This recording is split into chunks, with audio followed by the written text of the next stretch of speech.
فتاوی عزیزی اور تفسیر عزیزی کے اندر ہے.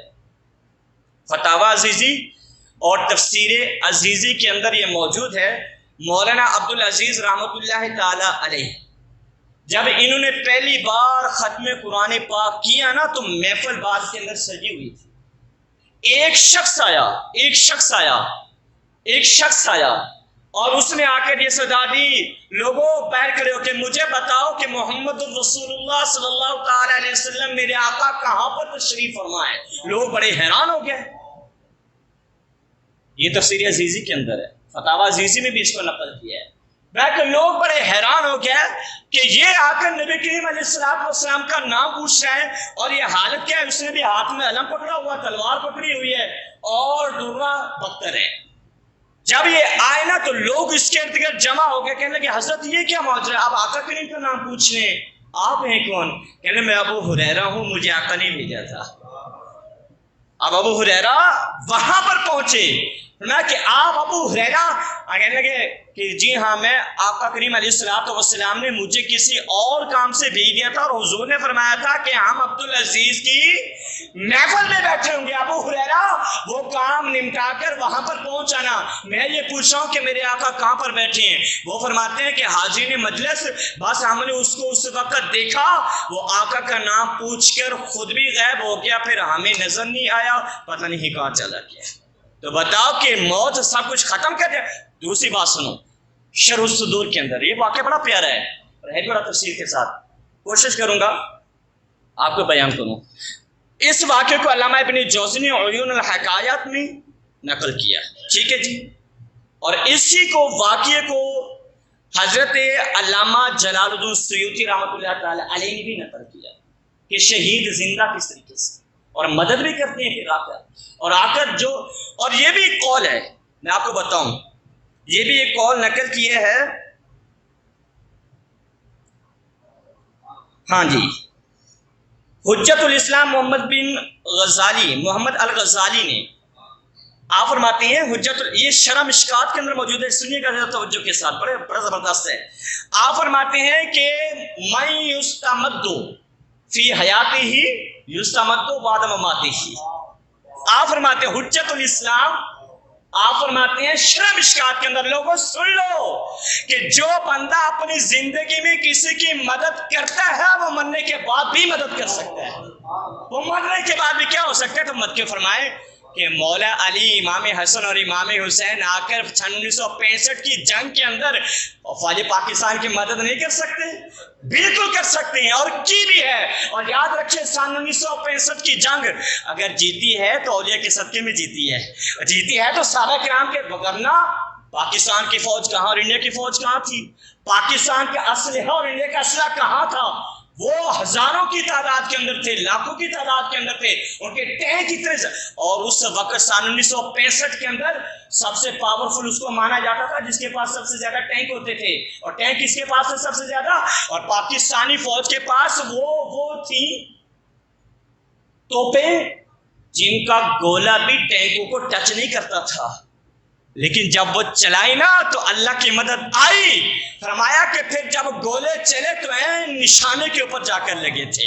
اور پھر پاکستانی فوج کو کہا گیا شاباش، اور زور لگاؤ اور زور، کیونکہ تمہارے نشانے ٹھیک ٹھیک لگ رہے ہیں. لگے کیا؟ کیوں؟ کیسے لگے؟ فرمایا کہ اسی وجہ سے لگے کہ جس مسلمان کا جذبہ ایمانی ہو اور جس مسلمان کو اللہ کی مدد پر یقین ہو، پھر رب ان کی مدد کرتا ہے. فضائے بدر پیدا کر، فرشتے تیری مدد کو اتر سکتے ہیں گردوں سے قطار اندر قطار آج بھی. فضائے بدر پیدا کرے گا نا تو پھر فرشتے تیری مدد کو آج بھی اتر پڑیں گے. شرط یہ ہے کہ جذبہ ایمانی لے کر آ اور یہ اعتقاد رکھ کہ اللہ تبارک و تعالیٰ اپنے بندوں کی مدد فرماتا ہے. اور میں کہ جو بندہ دنیا میں ظاہری حیات میں، حیات کے اندر زندگی میں کسی کی مدد کرتا ہے، اللہ اسے توفیق دیتا ہے، مرنے کے بعد بھی مدد کرتا ہے. اچھا جی، وہ میں واقعہ بیان کر رہا تھا، شرح الصدور کے اندر لکھا علامہ جلال الدین سیوطی نے، اور عیون الحکایات میں لکھا علامہ ابن جوزی رحمۃ اللہ تعالی. میں 3 بھائی تھے، شارٹ کٹ رکھوں گا. 3 بھائی تھے اور مسلمانوں کی عیسائیوں کے ساتھ جنگ چھڑی نا، تو مسلمانوں کو فتح تو نصیب ہوئی، لیکن نہ کسی طریقے سے مسلمانوں کو عیسائی قیدی بنا کر لے گئے۔ اور ان میں 3 بھائی بھی تھے، 3 بھائی نوجوان، چہرے پر رونق، چہرہ حشاش بشاش، پیارا چہرہ۔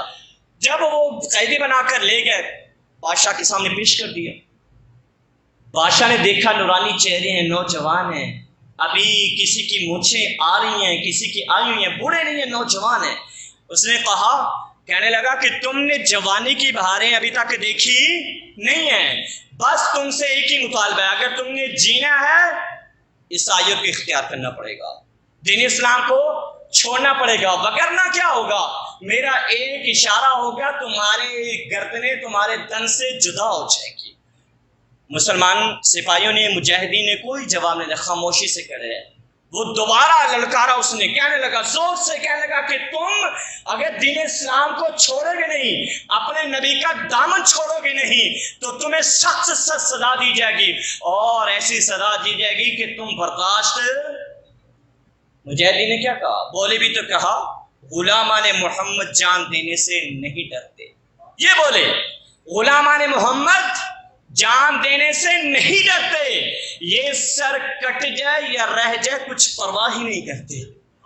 نے کہا اچھا یہ بات ہے، چلو جی تمہارا فیصلہ ہے کہ تم دین اسلام نہیں چھوڑو گے، عیسائیت کو اختیار نہیں کرو گے، ان کا ہمارا فیصلہ آخری فیصلہ ہے۔ انہوں نے کہا چلے ان کو سزا دو، ان کو شہید کرو۔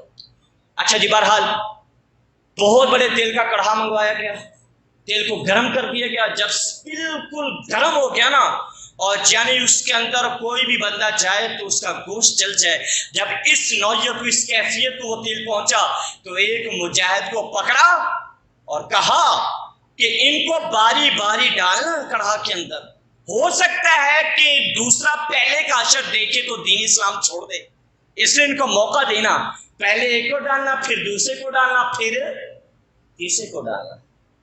تو بادشاہ کے حکم کے مطابق جب ایک کو مسلمان کو، مجاہد کو ڈالا گیا نا، عیسائی بادشاہ نے جب کہا، اس کو ڈالا گیا اور اس کو تھوڑا سا ہڈیوں کو نکالا تو ہڈیاں ساری ہیں۔ اب دوسرے 2 مسلمان بھائی تھے، وہ ڈر جاتے، کہتے ہم نے دین اسلام کو چھوڑ دیا، ہم نے عیسائیت کو اختیار کر دیا، اب ہم یہ سزا برداشت نہیں کر سکتے، ہم کیا کریں گے، عیسائیت کو قبول کر لیں گے، دین اسلام کو چھوڑ دیں گے، آقا علیہ الصلوۃ والسلام کے کلمے سے بے وفائی کر جائیں گے۔ فرمایا نہیں ایسا نہیں ہوگا۔ جب ایک کو ڈالا گیا، اس کی ہڈیاں نکالی گئی، تو دوسرا مجاہد بھائی کہنے لگا ارے دیر کیوں کرتے ہو، جلدی سے مجھے بھی میرے بھائی کے پاس ہی پہنچا دو، جلدی سے مجھے میرے بھائی کے پاس پہنچا دو۔ اسے ڈالا گیا، اور جب وہ بھی شہید ہو گیا نا، تیسرے کی ڈالنے کی باری ہے، تو ایک وزیر نے کہا کہ میں اس کو لے کر جاتا ہوں اور کیا کرتا ہوں، اس کو بے حیائی کے ذریعے سے دین اسلام سے دور کرتا ہوں، بے حیائی کے ذریعے سے۔ کس طریقے سے؟ میری بیٹی حسین و جمیل ہے، میں اس کو اپنی بیٹی کے پاس چھوڑوں گا، یہ میری بیٹی کو دیکھے گا، اس کے حسن کے اوپر مر جائے گا، دین اسلام کو چھوڑ دے گا۔ اسے کیا پتا تھا، جس نے نبی تاجدار انبیاء کے چہرہ تکا ہو، اور جس کی آنکھوں میں حسن مصطفیٰ رچا ہو، بسا ہو، بھلا وہ کسی اور کو کیسے دیکھ سکتا تھا؟ اس نے اپنی بیٹی کے پاس، مجاہد کو لے گیا، بیٹی کے پاس چھوڑا تو ایک کمرے میں بند کیا، اپنی بیٹی کو بھیجا، جاؤ کہ اس کو نا دین اسلام سے دور کر دو، دین اسلام سے دور کر دو، دین اسلام سے دور کر دو۔ وہ کمرے کے اندر جاتی ہے، اور یہ مجاہد کیا کر رہا ہے، یہ دروازہ کھول کے وزیر کی بیٹی کمرے کے اندر جاتی ہے، اور کیا دیکھتی ہے کہ وہ مجاہد بیٹھ کر اللہ کے قرآن کی تلاوت کر رہا ہوتا ہے۔ وہ ساتھ جا کے بیٹھتی ہے، پتہ چلتا ہے کوئی آ کر بیٹھا ہے، پتہ چلتا ہے، لیکن یہ کیا کرتا ہے جی، قرآن سے نظر ہی نہیں ہٹاتا، قرآن پڑھتا رہتا ہے، پوری رات قرآن پڑھتے پڑھتے گزر گئی۔ اور آج ہمارے نوجوان، ذرا سوچو، یہ بھی نوجوان تھا اور اس کے پاس حسن خود چل کر آیا تھا، اور عورت چل کر آئی تھی، لڑکی چل کر آئی تھی کہ یہ مجھے دیکھے، لیکن آنکھ بھر کر دیکھا نہیں، اس نے ایک نظر بھی اس کو نہیں دیکھا، ایک نظر نہ دیکھا، دوسری رات پھر آگے۔ حدیث پاک سناتا چلو آپ کو، غور سے سنیے گا۔ میرے آقا علیہ الصلوۃ والسلام نے فرمایا، سنیے گا، بے حیائی کے اوپر ہماری بد نگاہی کا کوئی انتہا نہیں ہے۔ ہماری بد نظری کی کوئی انتہا نہیں ہے. استغفراللہ، شیطان نے ہمارے اوپر حملے کیے ہیں، ہم ہر طرح کی برائی میں دھنسے ہوئے ہیں. آقا نے کیا فرمایا؟ آقا نے فرمایا لعنت ہے اس عورت کے اوپر جو غیر مردوں کے سامنے بن سنور کر جائے. یہ آقا کا فرمان ہے. لعنت ہے اس عورت کے اوپر جو غیر مردوں کے سامنے بن سنور کر جائے. اور آقا نے یہ بھی فرمایا کہ لعنت ہے اس بندے کے اوپر بھی جو بار بار اس عورت کو دیکھے. اس پر بھی لعنت، اس مرد پر بھی لعنت جو بار بار اس عورت کو کیا کرے؟ دیکھے. اب یہ نوجوان بیٹھا ہوا ہے، ایک نگاہ بھی اس کی جانب دیکھتا نہیں ہے. وہ باہر چلی جاتی ہے، صبح ہوتی ہے باہر. وزیر پہلے انتظار کے اندر ہے. بیٹا بتاؤ کیا ہوا؟ کہنے لگی پتہ نہیں، آج اس کی کوئی عبادت کی رات تھی، اس نے مجھے دیکھا ہی نہیں ہے. چلو دوسری رات پھر ٹرائی کرنا. اب دوسری رات جب وہ لڑکی کمرے کے اندر گئی، آج نوجوان کھڑے ہو کر اللہ کی عبادت کر رہا ہے، نفل پڑھ رہا ہے.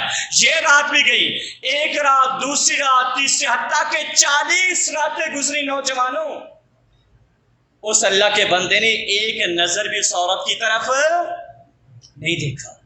عورت بڑی حیران، کہنے لگی کہ تجھے ہوا کیا ہے؟ تیرے آنکھوں میں کون سا حسن بس ہے؟ تیرے پاس کیسا ایسا حسن ہے، کون حسین ہے کہ تو مجھے دیکھنا بھی گوارا نہیں کرتا؟ تو اس نے کہا نبیوں میں نبی ختم الانبیاء ٹھہرے اور حسینوں میں حسین ایسے کہ محبوب خدا ٹھہرے. میں کہ میری نظر میں محبوب خدا کا چہرہ بسا ہے، اور اسی محبوب نے مجھے یہ بھی درس دیا ہے کہ کسی غیر کو نہیں دیکھنا. میں کہ اچھا ایسی بات ہے، ایسا دین ہے، ایسا اسلام ہے. وہ لڑکی جو مسلمان کو عیسائی بنانے کے لیے آئی تھی، اس کے کردار سے اتنی متاثر ہوئی کہ کلمہ پڑھ کے مسلمان ہو گئی. خود کلمہ پڑھ کے کیا ہو گئی؟ اچھا مسلمان ہوگی. اور اس کو کہنے لگی کہ ہم یہاں پر سیب نہیں ہیں، ہماری جانیں یہاں پر محفوظ نہیں ہے، تم یہاں پہ ٹھہرو، میں گھوڑے لاتی ہوں اور ہم چلتے ہیں یہاں سے.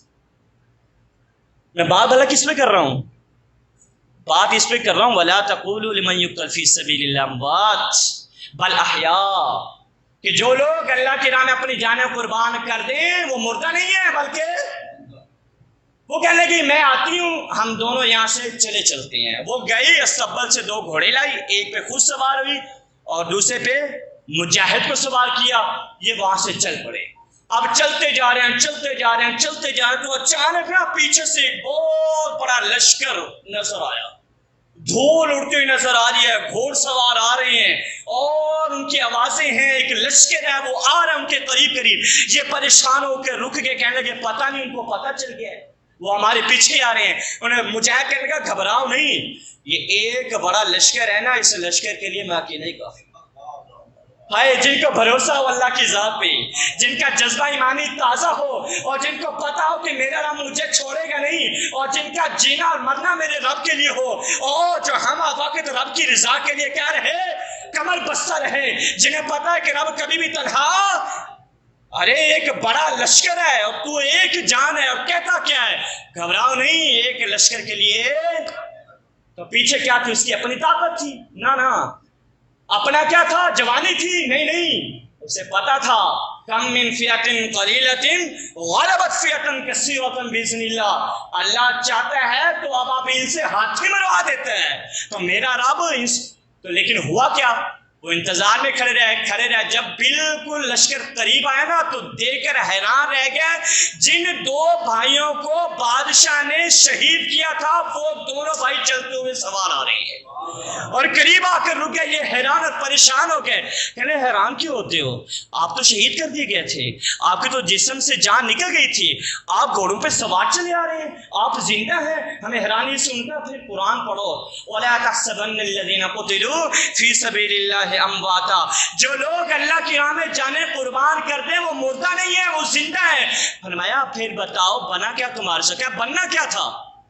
بننا کیا تھا؟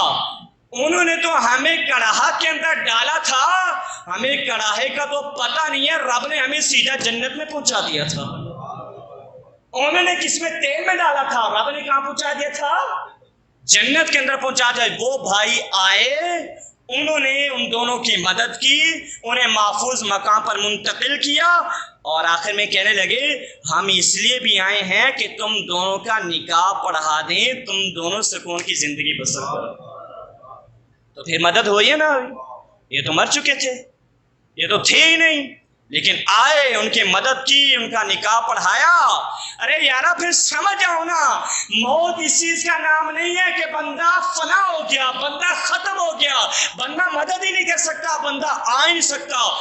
موت اس چیز کا نام ہے بندہ ایک حالت سے دوسری حالت میں چلا جاتا ہے، اور پھر یہ بھی جو بندے کی مدد دنیا میں کرتے ہیں مرنے کے بعد بھی وہ مدد کر سکتے ہیں۔ مالک کی بارگاہ میں دعا ہے، مالک ہمیں سمجھنے کی، عمل کرنے کی سعادت نصیب فرمائے۔